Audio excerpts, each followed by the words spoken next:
అడిగినటువంటి జర్నలిస్టుల మీద కేసులు పెట్టిస్తా ఉన్నావు. మరి ఇది ఒక ఎమర్జెన్సీ కంటే ఎక్కువ నిర్బంధ పాలన ఇవాళ కొనసాగుతా ఉన్నది. ఇది మంచిది కాదు ముఖ్యమంత్రి రేవంత్ రెడ్డి. ఇది ఎప్పుడు కూడా తెలంగాణ సమాజం హర్షించదు. ప్రజలంతా చూస్తా ఉన్నారు. మరి ఇవాళ జర్నలిస్టుల మీద కేసులు పెడతా ఉన్నారు, నాయకుల మీద కేసులు పెడతా ఉన్నారు, సోషల్ మీడియాలో ప్రశ్నిస్తున్నటువంటి పౌర సమాజం మీద కేసులు పెడతా ఉన్నారు. కేసులతోటి పోలీసులతోటి మన అణచివేయాలని చూస్తే ఇంకా ఉవ్వెత్తున పైకి లేస్తారు తప్పిస్తే ఎవరు భయపట్టోడు ఇక్కడ లేడు. ఇవాళ నేను అడుగుతా ఉన్నా, కౌశిక్ రెడ్డి ఏం తప్పు చేసినాడు? నువ్వు ఎవరైతే నేరపూరితమైన చరిత్ర ఉన్నదో ఆ నేరపూరితమైన చరిత్ర కలిగినటువంటి చక్రధర్ గౌడ్ అనే వ్యక్తి హరీష్ రావు గారి మీద ఎప్పుడో ఫోన్ ట్యాపింగ్ చేశారట అని చెప్పి ఇప్పుడు 2-3 సంవత్సరాల తర్వాత కేసు పెడితే దాన్ని నువ్వు ఎఫ్ఐఆర్ చేస్తావు. మరి ఇవాళ మా కౌశిక్ రెడ్డి ఎమ్మెల్యే గారు కూడా రీసెంట్ గా నా ఫోన్ ట్యాప్ అయింది, ఎప్పుడో కాదు నెల క్రితమే నా ఫోన్ ట్యాప్ అయింది, నా ఫోన్ ట్యాప్ చేస్తున్నది ప్రభుత్వం అని చెప్పి బంజారాహిల్స్ పోలీస్ స్టేషన్ లో కేసు పెట్టి ఎఫ్ఐఆర్ నమోదు చేయమని అడిగినాడు. ఏం తప్పు చేసినాడు మా కౌశిక్ రెడ్డి? నా ఫోన్ ట్యాపింగ్ అవుతున్నది, కేసు రిజిస్టర్ చేయండి, ఎఫ్ఐఆర్ నమోదు చేయండి అని అడిగినాడు చట్ట ప్రకారం. దానికే ఇవాళ నువ్వు కౌశిక్ రెడ్డిని అరెస్ట్ చేయడానికి పోతాం వాళ్ళ వందలాది మంది పోలీసుల్ని ఆయన ఇంటి మీదకి పంపించినావు. దాన్ని ప్రశ్నించినటువంటి హరీష్ రావు గారిని ఆయనను కూడా తీసుకొచ్చి వాళ్ళ గచ్చిబౌలి పోలీస్ స్టేషన్ లో పెడతా ఉన్నావు. అంటే నువ్వు అరెస్టులు చేస్తే అడగద్దు, నువ్వు హామీలు అమలు చేయక ఎగ్గొడితే అడగద్దు, నువ్వు ఎట్లంటే అట్లా ఒక నియంతలాగా ఇవాళ రాష్ట్రాన్ని పరిపాలించి అందరినీ తొక్కేయాలని చూసే ప్రయత్నం ఏదైతే చేస్తున్నావో రేవంత్ రెడ్డి, అది ఎప్పటికి కూడా సక్సెస్ కాదు. ఎందుకంటే తెలంగాణ సమాజం అంతా చూస్తా ఉన్నది.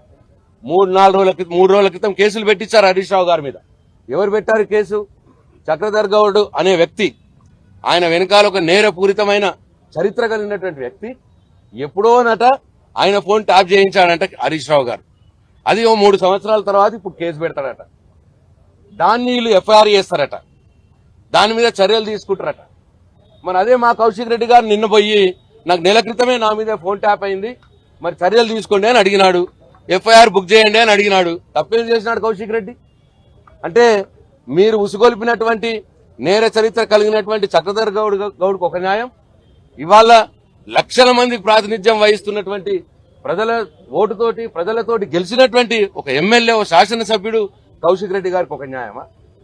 కంప్లైంట్ తీసుకోండి, ఎఫ్ఐఆర్ బుక్ చేయండి అని పోలీస్ స్టేషన్ పోతే ఇవాళ వందలాది మంది పోలీసులని కంప్లైంట్ ఎట్లా ఇస్తావు అని చెప్పి ఆయన అరెస్ట్ చేస్తారా?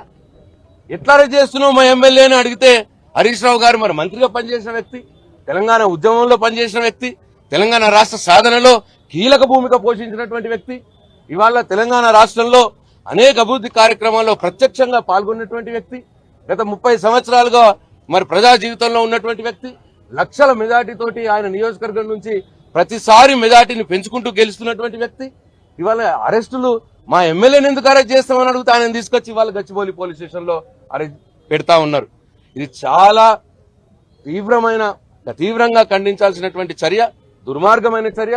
మనం అడుగుతా ఉన్నా, బుద్ధిజీవులారా, తెలంగాణ మేధావులారా, ఆ రోజు ప్రశ్నించిన గొంతుకలారా, ఇవాళ మీ గొంతులు ఎందుకు మూగపోయినాయని చెప్పి నేను అడుగుతా ఉన్నా.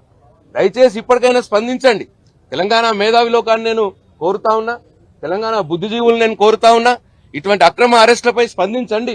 ఈ ప్రభుత్వం నియంతలా వ్యవహరిస్తున్నటువంటి ముఖ్యమంత్రి రేవంత్ రెడ్డి గారిని ప్రశ్నించండి, ఎమర్జెన్సీ పాలనని వ్యతిరేకించండి అని చెప్పి నేను తెలంగాణ బుద్ధిజీవులకు, తెలంగాణ మేధావి లోకానికి చేతులెత్తి నమస్కారం చేసి మనం చేస్తా ఉన్నా. జై తెలంగాణ, జై కేసీఆర్.